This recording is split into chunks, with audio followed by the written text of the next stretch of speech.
से लेकर आज तक दोनों सदनों में सरकार की ओर से बहुत सारी बातें कही गई, अपना मुंह से खुद ही बखान किया गया, हमने ऐसा कर दिया, हमने वैसा कर दिया। हम भारत की सेना का, भारत के बहादुर सैनिकों का, बहादुर जवानों का बार बार नमन करेंगे, उनकी शौर्य और वीरता को बार बार प्रणाम करेंगे, लेकिन आपके नाकारेपन पर 1000 बार सवाल पूछेंगे मान्यवर, क्योंकि सवाल आपसे बनते हैं। देश के गृह मंत्री वहां जाते हैं, देश के गृह मंत्री ने जाके वहां प्रेस कॉन्फ्रेंस किया, अपनी बात कही। उसके बाद प्रधानमंत्री को इसकी सूचना मिलती है। प्रधानमंत्री जी अपना कार्यक्रम छोड़ के भाग के आते सऊदी अरबिया से। पूरा देश इंतजार कर रहा था कि प्रधानमंत्री जी आ रहे हैं। प्रधानमंत्री जी निश्चित पहलगाम जाएंगे। प्रधानमंत्री जी पहलगाम नहीं गए मान्यवर।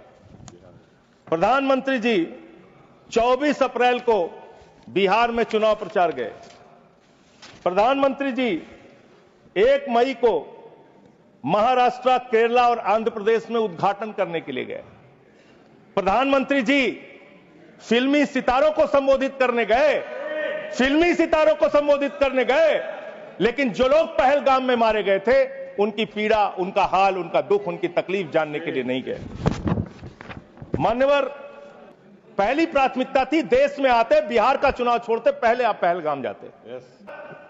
ये बड़े परेशान है कि प्रधानमंत्री जी सदन में नहीं आए। प्रधानमंत्री जी अवतार हैं, वो अदृश्य रह के भी कहीं मौजूद हो सकते हैं, उनको आना नहीं होता शारीरिक रूप से, वो प्रकट हो जाते हैं, प्रकट हो जाते हैं। नॉन बायोलॉजिकल है सर वो, तो इसलिए प्रधानमंत्री कभी नहीं आते ऐसे मसलों पे।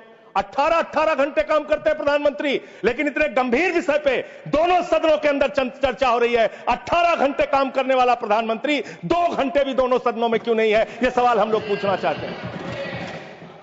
आपको इसका महत्व नहीं नजर आता? आपको कह रहे हैं आपकी बात सुनने के लिए नहीं आना चाहते, राजनाथ सिंह की बात सुनने आ जाते। ये लोग भी बकवास करते हैं। हम लोग जब बोले मत सुनो, भेज दो वापस, कम से कम अपने लोगों की तो सुनने आ जाओ। ओवर द पास्ट 48 आवर्स, पिछले 48 घंटे में उपराष्ट्रपति Vance and I have engaged with senior Indian and Pakistani officials. तो इसमें प्रधानमंत्री मैं और सुन तो, अरे सुनिए तो भाई, नाम सुनिए सर, नाम सुनिए। Officials including prime ministers Narendra Modi and Shahbaz Sharif, external affairs minister Subrahmanyam Jaishankar, chief of army staff Asim Munir and national security advisers Ajit Doval and Asim Malik. Asim Malik ISI का प्रमुख है, आसिम मलिक आईएसआई का प्रमुख है। आपकी सरकार आसिम मलिक से कैसे बात कर रही थी? जो आतंकवाद को जन्म देते हैं आप उनसे बात करते हैं। 5 जून को पाकिस्तान को संयुक्त राष्ट्र में, संयुक्त राष्ट्र संघ की एंटी टेररिस्ट कमेटी जो है उसका वाइस प्रेसिडेंट बनाया जाता है। हम जानते हैं इसमें अमेरिका की ही चलती है, अमेरिका के कहने पे बनाया। पाकिस्तान एंटी टेररिस्ट कमेटी का वाइस प्रेसिडेंट बन रहा है। वो पाकिस्तान जिसने 10 साल तक ओसामा बिन लादेन को अपने घर में छिपा के रखा, वो पाकिस्तान जहां मसूद अजहर है, वो पाकिस्तान जहां हाफिज सईद है, वो पाकिस्तान जिसने ताज पे हमला किया मुंबई में, वो पाकिस्तान जिसने संसद पे हमला किया, वो पाकिस्तान जिसने अक्षरधाम किया, वो पाकिस्तान जिसने उड़ी किया, वो पाकिस्तान जिसने पुलवामा किया, वो पाकिस्तान जिसने लाल किले पे हमला किया, वो पाकिस्तान जो हिंदुस्तान में आतंकवाद फैलाता है, पहलगाम की घटना को अंजाम देता है। आप कह रहे हैं वो पाकिस्तान आपसे गिड़गिड़ाया, आप मान गए। अरे मान्यवर, वो हमारी बहनें भी तो गिड़गिड़ा रही थी, वो आतंकवादी तो नहीं माने, आप कैसे मान गए?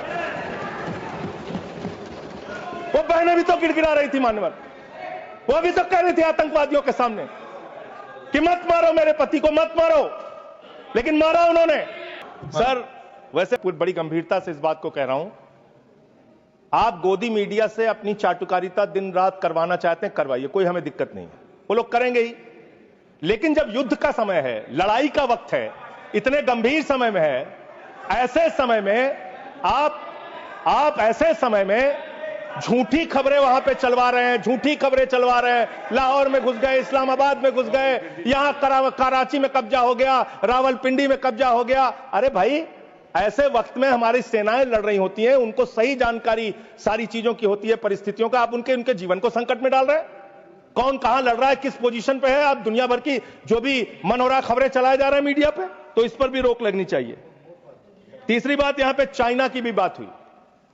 चाइना ने पूरी तरीके से पाकिस्तान का साथ दिया, पूरी तरीके से मिसाइल दिया, लड़ाई में हर तरीके से उनका साथ दिया, हर तरीके से पाकिस्तान का साथ देने का काम चीन ने किया, हर तरीके से पाकिस्तान का साथ देने का काम अमेरिका ने किया। और आप क्या कर रहे हैं चीन के साथ? मैंने कल देखा, मैंने सोचा मान्यवर कि चलिए इसी को देखते हैं। गलवान घाटी में जब हमारे जवान शहीद हुए, उसके बाद हमने चीन से अपने कैसे रिश्ते किए, आपने क्या किया, यह पूरे देश को जानना चाहिए। और खास तौर से आपके समर्थक 37 लाख करोड़ रुपए का आपने उनको व्यापार दिया, उनसे वहां से सामान आयात कर रहे हैं। आप चीन को लाखों करोड़ रुपए का व्यापार दे रहे हैं और चीन पाकिस्तान को मिसाइल दे रहा है। यह आपका समझौता है, यह आपका समझौता है। आप उस चीन के राष्ट्रपति को झूला झुलाते हैं और यह हमारे साथ चीन कर रहा है, यह हमारे साथ चीन कर रहा है। यह इस देश को जानना जरूरी है। एनआईए ने सुप्रीम कोर्ट में कहा, अडानी के पोर्ट से 21,000 करोड़ रुपए की ड्रग्स पकड़ी गई है जो आतंकवाद में लगती है। यह है सर, यह सारा पेपर मैं आपको दे रहा हूं।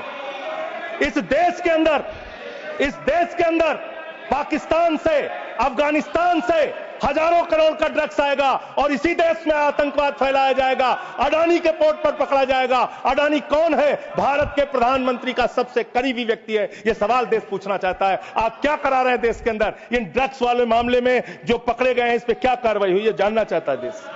मैं अंत में एक ही बात कहना चाहता हूं। आपने कहा कि इस मामले में राजनीति नहीं होनी चाहिए। राजनीति करता कौन है?